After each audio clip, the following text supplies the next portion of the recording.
welcome to another video. Today we're watching Casually Explained Gen Z versus Millennials.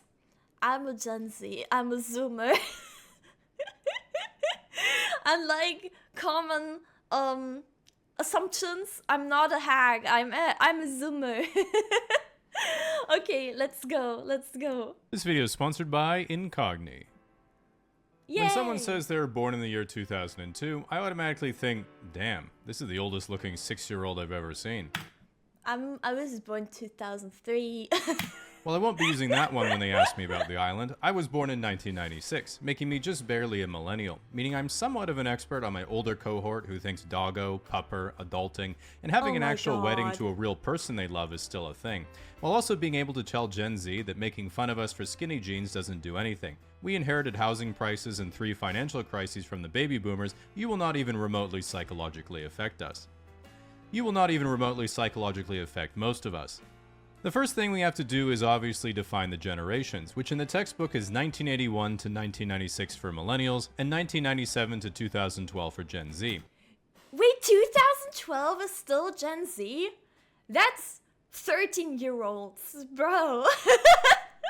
I feel like 13-year-olds have like a way different life, you know? I mean, obviously, but like, you know, they're more like skibbity toilet, skibbity, but like... Wait, is that me too? Is that me too, actually? Battle of the Generations, yeah. That's you, oh my god. But like, oh no. Problem is, it can be hard to tell when you're kinda in the middle, because to the outside observer, Gen Z might look a lot older than they are on account of all the Botox and filler, whereas millennials look a lot younger than they are on account of all the Botox and filler. Wait, but I feel like that's a normie thing. I talked about this with someone recently. I feel like Botox and filler is like such a, I don't know. I feel like I don't know anyone who does that. Maybe I'm too young. Maybe I'm in different circles. I don't know. Oh no. Anyone past 2007 is not the same generation as Gen Z. Yeah, that's what I'm saying. Even 2007 sounds so young to me, but 2007 is also adults now, right? So that's insane. That's insane. It's plastic maxing, yeah. Crazy. Meaning you have to look at behavioral cues to tell the difference. Because us millennials are trying so hard to cling on to our youth, we're in fact only differentiable from Gen Z by 3 things. Ankle socks, hairlines, and when a DJ says, put your hands up, we do it with an open palm, whereas Gen Z does it with a closed palm. Gen Z does this because you automatically close your hand when you associate with dropping down to the floor, whereas millennials raise an open palm because we don't think Black Lives Matter. While it might sound like I'm here representing my fellow... You guys, I feel like I can't relate to this video because I'm not a normie. I don't know. I don't go to the club. Millennials, I did only squeak in there by 1. I'm not like the other people, I guess. What the fuck? And there are some millennialisms that are too ancient even for me. Take, for example, answering the phone. Why? Similarly, Gen X still texts like they have an old school brick phone, meaning all of their messages are like, yo, bring drinks, see you at 5. Sunglasses emoji. I love which is that. At least chill and straight to the point. Millennials, in contrast, have all evolved the 2-thumb texting technique, meaning they're able to send you a single paragraph long text like it's an email that you avoid opening at all costs until you really have to respond. Oh my god. Gen Z, on the other hand, sends multiple messages to indicate punctuation or a different thought, usually... No! Bro, guess who I just saw? This is crazy. Saw fucking Raymond from high school outside 7-Eleven. You guys, you know how I text, by the way? I don't use 2 thumbs. I use 1 thumb. I use my right thumb. Okay. I text in a weird way, I think. Because I hold my phone in my right hand, okay? And then I use my right thumb, but I also use my left index finger. So I don't know. I feel like I text in kind of a weird way. Ending it with a skull emoji to tell you they've died. Fucking no! No longer be texting you back. If you're a smug elder millennial who's like, why does my younger sibling send 4 messages back to back when they could have just typed it in 1 message? That shit is so annoying. First of all, if you're annoyed because you have your phone on vibrate when I'm texting you, you can stick it up your ass. Second, if you looked at literacy Bruh. statistics recently, Gen Z doesn't know how to read, so they don't know how to punctuate in the first place. And lastly, multiple messages is clearly the superior form of texting, anyone except your boss, because it allows you to better punctuate your rap battles with the But I feel like in that case, I'm also more of a millennial. I don't know. I'm not really. I feel like I don't know. I feel like I do write kind of long messages. I don't know. You guys, what's wrong? God damn it. Who's annoyed by multiple texts? Because if they are, I'm gonna continue doing it to them. Okay. I'm not really annoyed by multiple texts, like not at all. But you know what I think is very annoying? Long voice messages, or honestly voice messages at all. I do not like voice messages. homies. If you think about it, line breaks are literally poetry. When it comes to socializing and how you like to have a good time, millennials and Gen X are notorious alcoholics, but Gen X also does cocaine and millennials instead do weed. Bro. Gen X are alcoholics on cocaine because it was the rock and roll culture of the time, whereas millennials are alcoholics and smoke weed because they all have anxiety and need to self-medicate in order to socialize. Gen Z, on the other hand, was very... Look, everyone hates voice messages. Oh my goodness. Thank you, Chad. I don't know why that's like such a thing. I don't know. I feel like, I don't know. Like, if you're gonna send me a 3-minute voice message, I'm not gonna listen to it. I'm not gonna reply to you. Sorry. Like, bro, I don't have time for that. Don't even pretend they'll ever own a home and never socialize publicly. Oh my god, you guys, look at this website. This is Twitch. You know where they should go on? They should go on twitch.tv/mipyun. Okay, anyway, sorry. They just take Tren, Zins, and Goon for dopamine. I do. Okay. I mean, it's not fully wrong.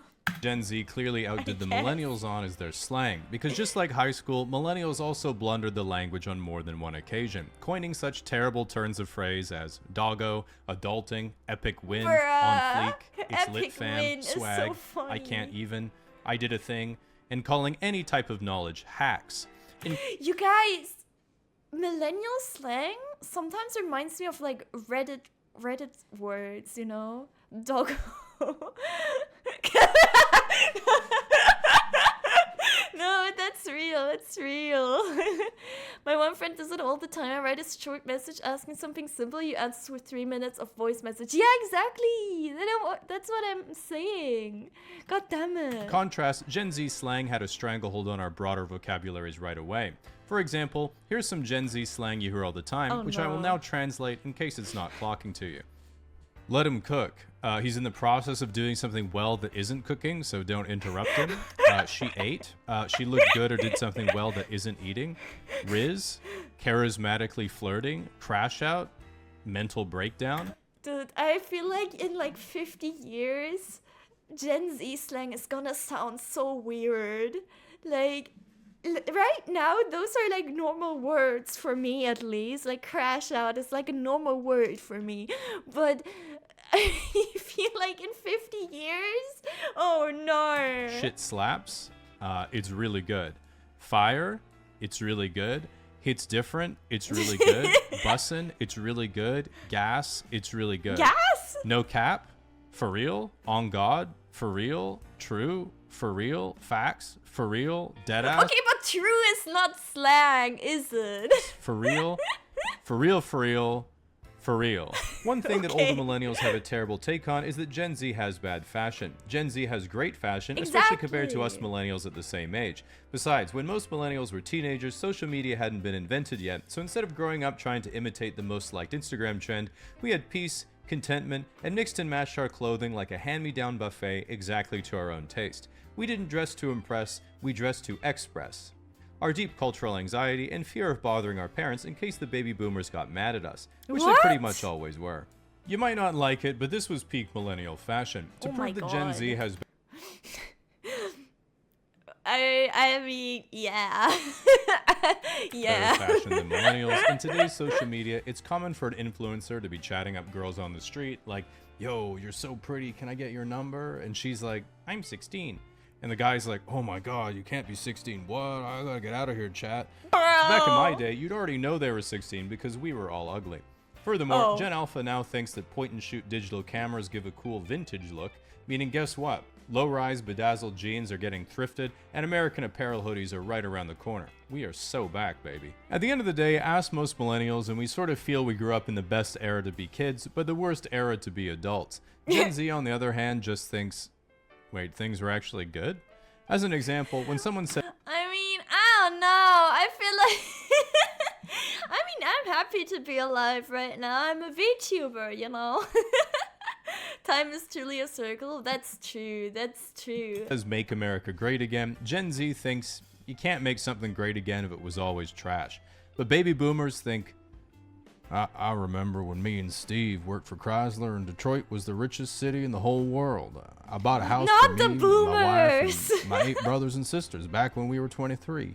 But millennials here make America great again and think, remember the first 150 Pokemon, the Sega Genesis, Rock Band, growing up without a cell phone, when you made YouTube videos just for fun, getting free malware on LimeWire, using... Oh my god, I love getting malware on my laptop. Oh my god, you guys, the other day, my parents actually, I didn't realize they still have like my very, very old laptop that I used when I was like 11 or 12. We still had it, and then they asked me for my password, and I still knew it. But like that laptop got viruses so often because I did not, do things properly.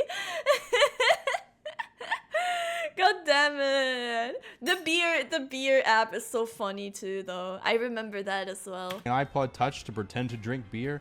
How people would say, too soon. After you made a 9/11 joke?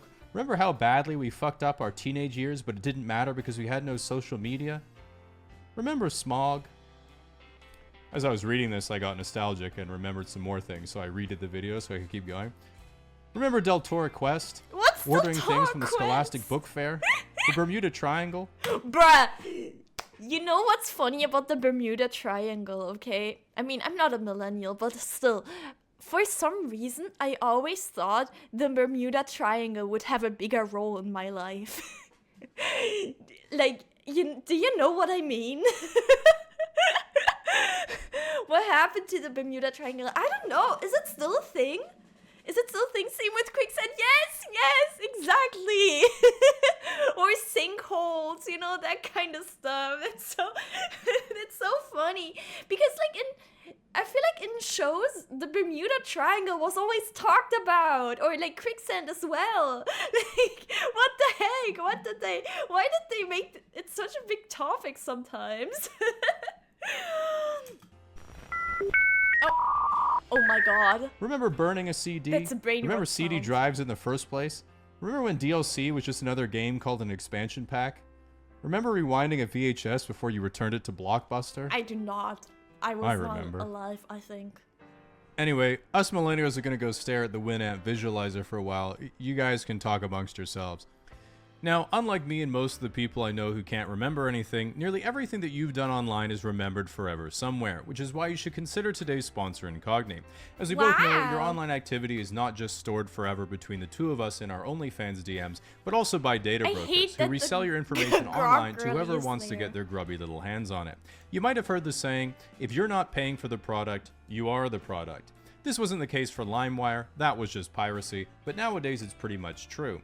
When you submit your data online to a website or they ask to track your information in exchange for a cookie that they never seem to deliver, that data is often getting stored. What exactly is a VHS? So I'm sorry asking this, okay?